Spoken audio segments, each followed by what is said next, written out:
Hey guys, my really good friend Naya wrote this book. It's an angel oracle book, and inside there is a bunch of really great spiritual advice that she has channeled, and you can use it as a form of divination. If you're interested in purchasing it or checking out her channel, I'm putting the links down below. Hey, what's up guys? It's Stargirl and welcome back to my channel. So today I'm going to help you starseeds figure out what your starseed origin is. If you don't know what a starseed is a multi-dimensional being, an alien so to speak, who has decided to reincarnate into the human form during this time, during the age of Aquarius, to help transition the world into a higher vibrational state of living and to help awaken the world and also to experience the human condition. So because of this, starseeds actually have origins in different parts of the galaxies as different kinds of alien species. Now, unfortunately, when starseeds reincarnate on Earth, they go through amnesia, which means they forget where their origins are and who they truly are. And this is for the purpose of experiencing the human condition in its full glory. So if you're someone who resonates with the label starseed, or you always felt like you were a starseed,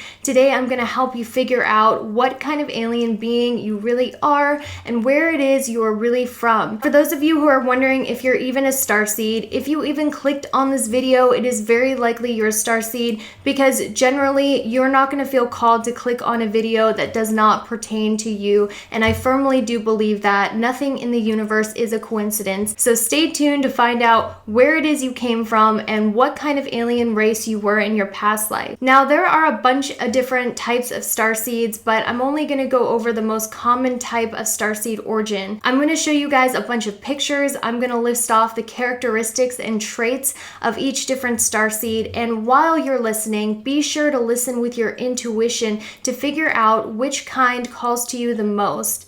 Keep in mind, it is completely normal to resonate with more than one starseed origin, and that is because starseeds have generally lived many different lives as many different kinds of alien species on many different planets. So the first most common type of starseed is the Pleadian starseed. Pleiadian starseeds are from the Pleiades, which is located in this tiny dipper-like constellation right next to the Orion's belt. Now, these beings exist between the third and ninth dimension, and the Pleiadian aliens tend to be very tall with light blonde hair, very long skinny limbs. They tend to have light skin, light eyes, and look very Nordic-like in appearance. Now, keep in mind, just because your Pleadian starseed origin was very Nordic in appearance doesn't mean you chose to reincarnate in this life into the same type of body. You can be a Pleadian starseed and absolutely have darker skin or darker hair. However, I've noticed that Pleadian starseeds tend to have that long, willowy figure, or at the very least, they tend to have very defined cheekbones or jawline, because this is very similar to a Pleiadian being. Now, I've also noticed that Pleadian starseeds tend to look a little angelic. They have something very angelic about the way they move, the way they speak, and the way they choose to present themselves. I've noticed it's very common for Pleadian starseeds to kind of come off as childlike, because they have this pure heart and this pure soul, because the Pleadian starseed is actually one of the younger souls in the universe. Now, because of this, Pleadian starseeds on Earth tend to be magnets for energy vampires, narcissists, and very dysfunctional people. And that's because a Pleadian starseed has the inherent want to heal people who are damaged and broken. Pleadian starseeds have a strong heart chakra. So if you're someone who took my strongest chakra test, you probably know what your strongest chakras are. It's very common for a Pleadian starseed to have a very strong and developed heart chakra, which means they generally have a lot of green or pink in their aura, or they tend to be empaths. Pleadian starseeds' weakest chakra point is their throat chakra, because a lot of the time Pleadian starseeds on Earth have a tendency to suppress their needs or have difficulty expressing their needs to others. For instance, a Pleadian starseed will typically put aside their own needs and wants for the needs and wants of others. They kind of have a tendency to have martyr-like behavior, and I'm not dissing any Pleadian starseeds. I'm just trying to give you a full picture of what a Pleadian starseed looks like, so you can figure out what you are and who you truly are. Now, one cool thing about a Pleiadian starseed is I've noticed they have this magnetic charm about them. There's something about them that's really sexy and appealing. However, a lot of the time a Pleiadian starseed will be completely oblivious about this, because most of the time Pleiadian starseeds struggle with self-worth issues. The Pleiadian starseed will be completely unaware of the sexual magnetism and charisma they naturally possess. Now, it's also been said that Pleiadian starseeds inspired Greek and Roman culture, so a lot of the times Pleiadian starseeds on Earth will be very artistic in either singing, music, dancing, drawing, sculpting, painting, or they might be very drawn to Roman or Greek mythology, or be drawn to being a muse or some sort of artist. Pleiadian starseeds, because of their tendency to have low self-esteem, may struggle with escapism, and that means a lot of Pleiadian starseeds have a tendency to use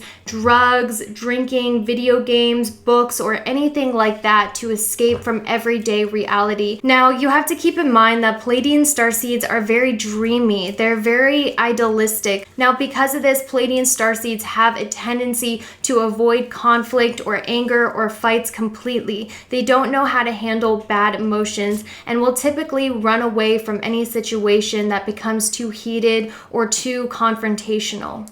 Now, the second most common type of starseed to be on Earth is the Lyrian starseed. Unfortunately, Lyria, the planet that they were from, was destroyed in a great battle between them and the reptilians. So unlike most starseeds, Lyrians will actually not feel an affinity to the stars, and deep down they will know that home is not really in space or in the stars, because their soul remembers that their home planet was destroyed.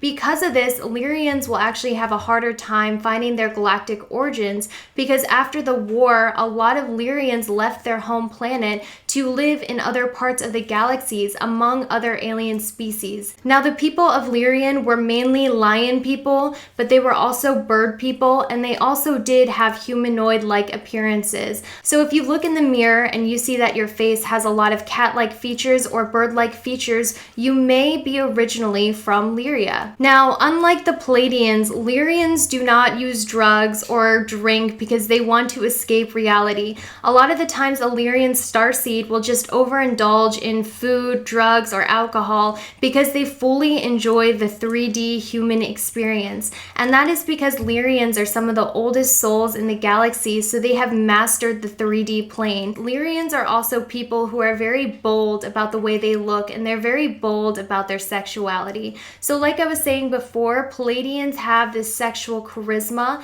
that's very understated, or something they're not very aware of because they tend to be shyer or a little more insecure. But a Lyrian starseed is going to be very upfront about the way they look. They're going to be very upfront about their sexual magnetism, and in fact, a Lyrian starseed will actually embrace their sexual magnetism and use it towards their advantage. They are not shy whatsoever when it comes to their physical appearance or their sexual magnetism. They also tend to be a little more confident than the Pleadians, but like I said, a lot of the times Lyrian starseeds will have an affinity to Pleiades because a lot of Lyrian starseeds actually left their planet to go live with the Pleiadians. Lyrians also tend to have a spunkiness about them. I've definitely found that Lyrian starseeds are a lot bolder than the Pleiadians, and they tend to be a lot spunkier than the Pleiadians. A lot of the times you'll find a Lyrian starseed who gravitates to influential roles or leadership roles because they like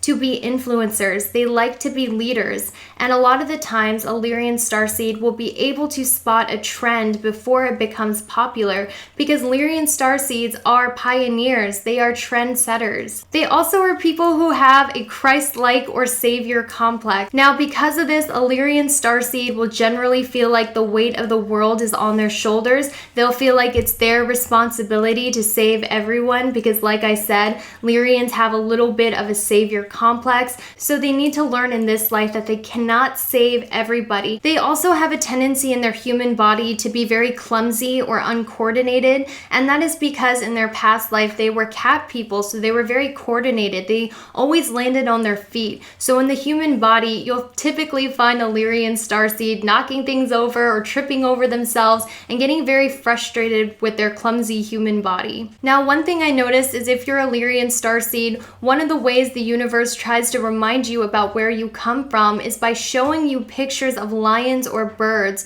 So you might be someone who has a strong affinity to cats, especially large cats, or someone who really likes birds. For instance, before I learned about my Lyrian roots, I actually got a tiger tattooed on my arm right here, and I didn't know why. I just knew it was my favorite animal. And then a few years later, I figured out it was because I'm actually from Lyria. Now, I've also found that Lyrian starseeds will typically draw the strength card a lot in the tarot deck, and this is tarot, I think, trying to remind you about your galactic origins. Now, some of the faults of a Lyrian starseed is they're really good at starting projects. They're idea people. They think of big ideas, they think of creative ideas, and they're very good at starting new projects. But unfortunately, a lot of the times, Lyrian starseeds will have difficulty carrying out a project to completion. They don't have the stamina to finish projects as much as they would like. The third most common type of starseed is the Sirian starseed, and they are from Sirius. Sirius is the brightest star in the sky, located in Canis Major constellation.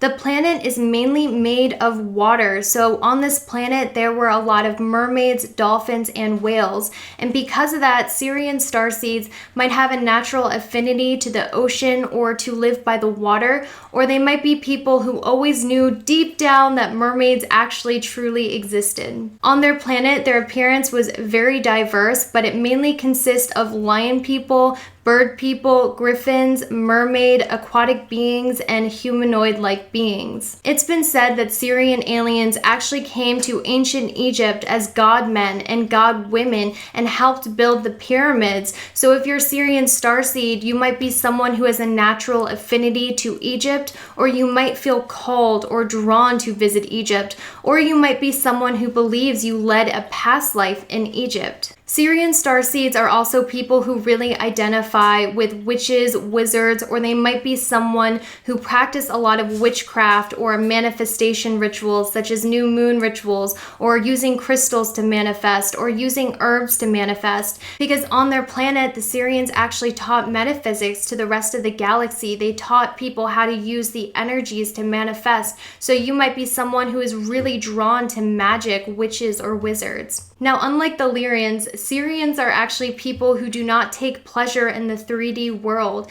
They actually are very bored with the 3D world. So a lot of the times you'll find a Sirian daydreaming, because most of the time what's going on in their head is a lot more interesting than what's going out there in the 3D world. So most of the time Sirians will have loner-like personalities or prefer spending time alone. They don't want to party, they don't want to go out, because to them the 3D world is very boring. You'll also find that a lot of Sirian starseeds were labeled as ADD as kids or ADHD as kids, because like I said, they're so in their heads. They are daydreamers and they're very unaware or careless about their surroundings. Also, if you're a Sirian starseed, it's very likely at one point you were called an old soul, or people told you you have an old soul, because Sirians have a very serious-like quiet nature, and their soul and their eyes, which is the window to the soul, tends to radiate a deepness and a seriousness. Get it? Seriousness?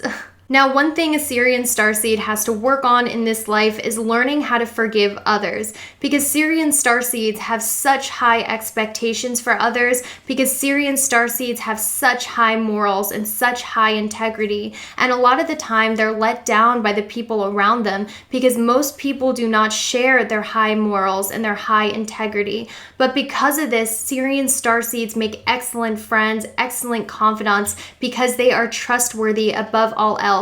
And they're also very slow to open up, because they know that most people do not meet their standards when it comes to morals and integrity. So even though Sirian starseeds are very warm, very inviting and likable people, they have a tendency to be very hard to get close to on a personal level. These people would make great natural teachers because it's in their blood to be teachers. So a lot of the times you'll find Sirian starseeds teaching others on different ways of how to manifest, or teaching others the metaphysical ways of the world. Now, the third most common type of starseed is the Orion starseed. Orions are from the constellation located in Gemini called Orion's Belt. Some say it's the largest constellation in the sky.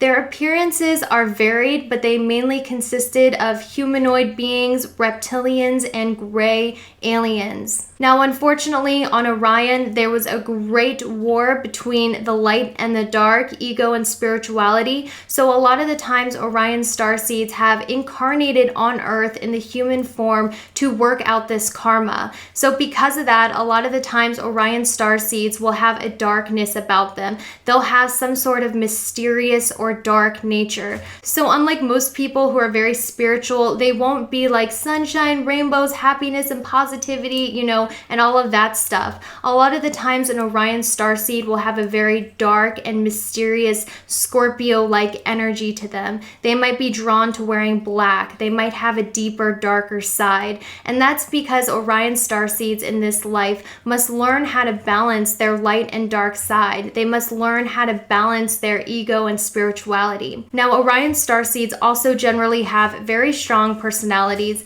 They have an I don't give a f nature. They're people who are very bold and they're very unapologetic about the way they are. Sometimes to others, they might come off as insensitive or brash, and that is just because an Orion starseed radiates this masculine and intense energy. Don't get me wrong, Orion starseeds are very spiritual and very evolved, but what I'm saying is they also have the tendency to also want power, fame, glory, and to exceed in the material world because they have a very competitive nature. They have a need to be number one. And that's why a lot of the times you'll find Orion starseeds have very difficult times working with other people because they'll frequently find themselves in rivalries or they'll frequently find themselves competing against others. Orion starseeds are also very perfectionistic. They are perfectionists when it comes to themselves. They strive to be number one and the best, and they like to portray themselves as being perfect and having it all together. Now, because of this, Orion starseeds tend to be a little judgmental of others because they expect such perfection out of themselves that a lot of the times other people cannot live up to their impossible standards. A lot of an Orion starseed identity also relies on the fact that they like to be knowledgeable. They like researching, they like learning, and they're very good and fast learners. A lot of their pride comes from knowing a lot, being the most knowledgeable in the room, and having the most information in their brains. So a lot of them will be studying or researching their topic of interest because they genuinely like learning and they're good at learning. Orion starseeds are some of the most intelligent starseeds because of their thirst for knowledge. In fact, sometimes to others they might come off as a know-it-all when really they are a know-it-all because they spend hours researching and researching. They're the people who are always asking why this, why that, and they're always trying to find the deeper meaning behind things. A lot of the times Orion starseeds will be more drawn to things that are black and white on paper than using their intuition because, like I said, they have a lot of masculine energy. So a good example of this is that an Orion starseed will probably be more drawn to astrology and the study of the stars rather than tarot because tarot is more of an intuitive art, whereas astrology is something black and white that you can see on paper. Out of all of the starseeds, Orion starseeds, I feel like, are the most likely to become successful in the earthly plane because they're determined to be number one. They're also very thorough and they're very hard workers and they're very detail oriented. Now, the fourth most common type of starseed is the Andromedan starseed.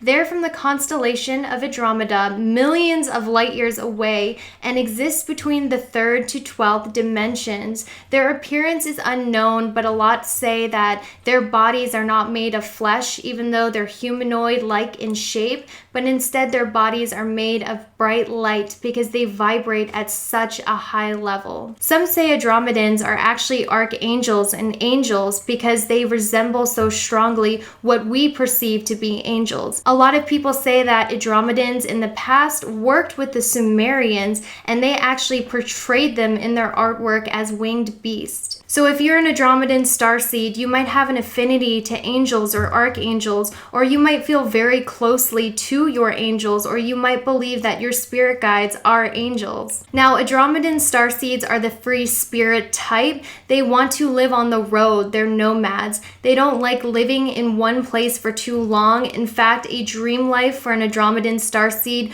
would probably be living in a van on the road or living in a tiny home traveling around. They do not like staying in one place, and they love to travel, kind of like a Sagittarius in a way. They also have a hard time sticking to relationships, jobs, or any form of commitment. So a lot of the time you'll find an Andromedan starseed changing relationships, changing where they live, or changing their career quite frequently. They almost seem to have a hard time making up their mind about where they want to stay because they hate being confined. They need complete freedom to do what they want when they want to do it, and they get bored easily, or they feel very restricted if they're not able to constantly move around. Because of this, a lot of the times Andromedan starseeds have a very hard time sticking to a job, keeping a job, or being on time anywhere. Andromedan starseeds are probably the type of people who have fantasized about living off the grid, or have fantasized about living completely off the earth, because a lot of the times Andromedan starseeds have an issue with structured government. A lot of the time they're anarchist, or they want to live completely off grid in their own unique sort of way, and they're typically people who have an interest in collecting their own rainwater, growing their own food, or just completely living against the mainstream way of life. They also feel very strongly against social injustice. They're probably people who hate the institution of banks. They hate the institution of paying taxes. They hate anything that constricts their freedom. So a lot of the times they'll have issues with any sort of authority figure or any sort of figure that tells them what to do. The best way I can describe an Andromedan starseed is someone who's a little bit of an anarchist and a rebel and is always protesting for or against causes because they hate injustice, and they're the ones who are going to tear down old unjust systems that are no longer working, and they're likely the ones who are going to build up new ways of living, new ways of growing food. Andromedan starseeds also have a tendency to be very critical of themselves, and because of that, they always have a feeling that other people are judging them or being critical of them as well. So they tend to shy away from leadership positions, or they tend to be on the quieter side because they're worried, they're self-conscious that other people are judging them as harshly as they judge themselves. When in reality, when an Andromedan starseed does open up, they tend to be very charismatic and very likable. The last most common type of starseed is the Acturian starseeds. Acturians come from the blue planet orbiting the red star Acturius in the Bootes constellation. I apologize if I'm pronouncing any of that wrong. I'm trying my best. They exist between the 4th and 6th dimensions. They are humanoid in appearance, but mainly they are very tall, very white, glowing figures with very intense eyes. So Acturian starseeds are very intelligent, and the beings on their planet were actually very proficient in technology, math, and science. So a lot of the times you'll find that Acturian starseeds have a natural affinity for technology, or they're people who pick up technology very easily. They're also people who excelled in math and science, or they enjoyed math and science. They're also people who are very drawn to sacred geometry, sound healing, using hertz to heal or anything like that, and they're also very drawn to crystals. Now, Acturian starseeds are very detail-oriented, and they're very logical, and they're very technical in the way they think. They are conventionally smart in earthly terms, if that makes sense, because they are very good at the technicalities of things, and they're very logical in the way that they think. They're also people who have a very open throat chakra, so a lot of the times Acturian starseeds are very drawn to broadcasting or using their voice to talk about all of their different subjects of interest. They also tend to be the best counselors because they're very non-judgmental, and when they give you advice, it's very sound and logical advice, and they always seem to know exactly what to say because it comes from a place of non-judgment, and it also comes from a very logical place where they can actually give you good and solid advice, so they also make natural counselors. Acturian starseeds are also very detail-oriented and efficient. They are very hard workers, and everything they do is perfect to a T. They know how to bring it all together because they see details that most people miss, and when they get started on a project, they see it to completion, and they are very good at finishing projects thoroughly. So those are all the most common starseeds here on Earth. I hoped your intuition led you